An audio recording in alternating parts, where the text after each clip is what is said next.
most people just don't want to talk about it. I know it, I never did, but everybody needs to, because the coolant is probably the one thing that is going to touch every single part you manufacture.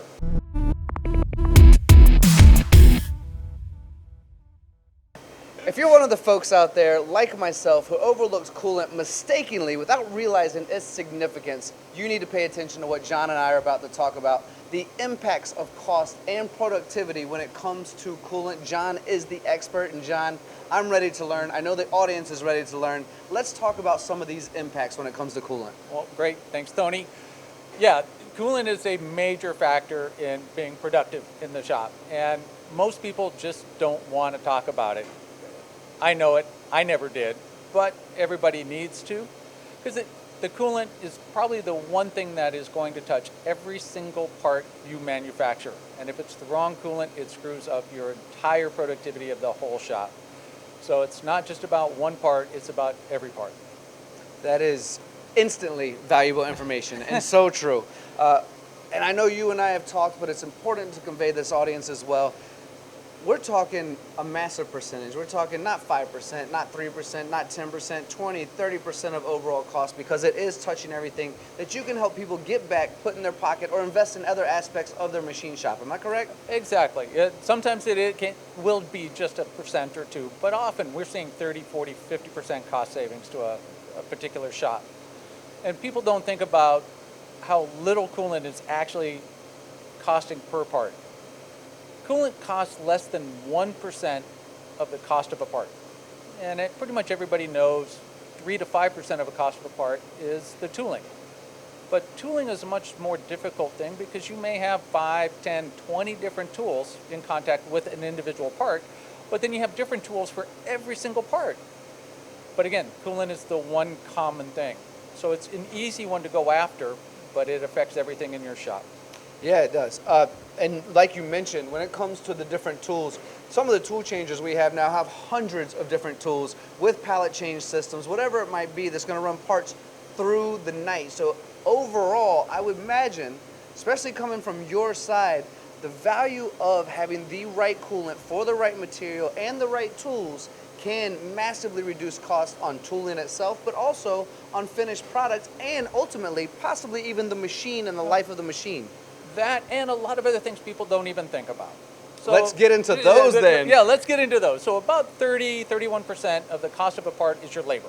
Okay. So think about a shop that has a real bad odor issue. Almost every shop I've been into? Yeah, many shops. Fortunately, probably not those with master in them. No. So you get a couple of operators who are unhappy with the smell, and they move on to another shop. Think about in today's market what it takes to find a new employee, train them, and then deal with all their mistakes as they're coming up to speed. That's a huge cost. So that's a big one. Or just think of one single workman's comp claim, and that could erase tons of saving from a cheap coolant. So your coolant has a big effect just on the labor part of it.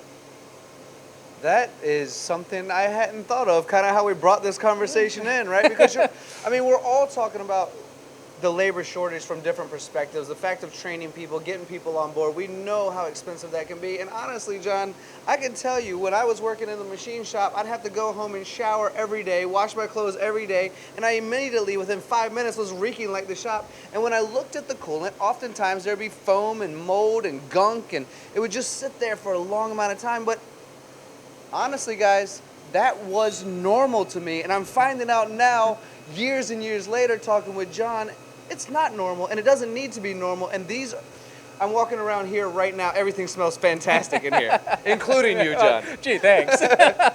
Yeah, we talked about the machine tool. Just think, if we could increase your speeds and feeds just 2, 3, 4, 5% because you're using the right coolant, think of how much more money you would make. So that one to me is more obvious because I know that one to be true first-hand basis. When I get into, more flutes in an operation, and I know how fast that RPM is going, and I know what happens if my flutes are rubbing instead of cutting on a part. If I have the wrong coolant, that's going to continue to create that base that's just going to rub the part instead of cut the part. So massively, I understand that one. And how much tools do we use in a year And if we have the right coolant, how many less of those tools are we using before we wear them out? Exactly. And coolant is such a small part of the part, or cost of the part, but it's also a small percentage of what you spend on tooling. So you should only be going through 10% on your coolant of what you spend on your tooling. So if you're spending $20,000 a month on tools, you should be spending less than $2,000 a month on your coolant. If you're spending more than that, you either have the wrong coolant or you're doing it the wrong way. And I know we're going to have another video that's going to go into all of those situations. But talking with you, I am definitely one of those guys that took coolant, dumped it into the back, took my hose, put it into the back. We already know that's a problem, and that's how money is being spent instantly. It doesn't need to be that way. You're right, and that is where we say if you're spending more than 10% on coolant than what you are on your of what you're spending on your tooling, you're spending way too much, which means things like that are happening, and that's just costing you money. And we want to help you save money. Well, John, going back to the fact that I needed to shower as soon as I walked into the machine shops and clean clothes, there's more to it than just the smell, right? We want to be able to breathe effectively. And you also talked about, well, one workman's comp. So we're talking about cleaner environments as well, aren't we? Yeah, cleaner environments overall. And just think of as a shop owner and you want to bring customers in, you don't want to see residues all over the inside of your machine. You don't want foam all over the floor. You don't want to have that waste of all that foam that's getting mopped up because it's spilling out of the machine and you're throwing that away. That's all a waste. It's not good for the environment. It's not good for the bottom line. With the right coolant, you get rid of all that excess waste. Yeah, and recycling is another topic we're going to get into later, so stay tuned for that video also. As we move forward with this, let's talk a little bit about machine downtime that also goes with coolant. Now, I don't know how extreme you want to talk about machine downtime, whether it's the ability to keep the spindle running all the time or the fact that I have personally utilized through spindle coolant before and clogged it up and my machine spindle went down because I wasn't effectively cleaning my coolant tank. Well, think of the loss of the raw material you have, the blank you have in there. Maybe it's a titanium part, maybe you've spent $10,000, $20,000 on that blank. And all of a sudden the machine has to come to a stop because the pump stops working. You have sensors that are being fouled by residue or something like that. And now all of a sudden you break a tool in the part and either it's a big rework or it's scrap. And that could be very costly. So maintaining your coolant can reduce the scrap and your rework as well.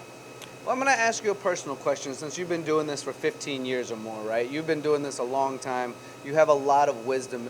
Why do you think ultimately people overlook coolant? When we're tooling up our system, we think cutting tools, we think work holding, we think about the machine, maybe the software that goes along with it. Why do you think it's an afterthought when it should be top of the list priority when it comes to touching every part, bringing this full circle again to the beginning of the conversation? Most people don't understand it, and because they don't understand it, they just ignore it. And our whole so part of why we're here with you is we want to work on that understanding. How does it affect my bottom line if I'm an owner of a company? How does it affect me on a personal basis as an operator? I've had conversations with operators. You know, you said you had that smell, the funk.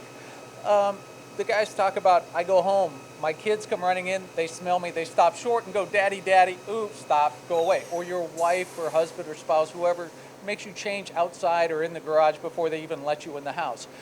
You don't have to have that. So on an operator level, coolant shouldn't be this bad experience.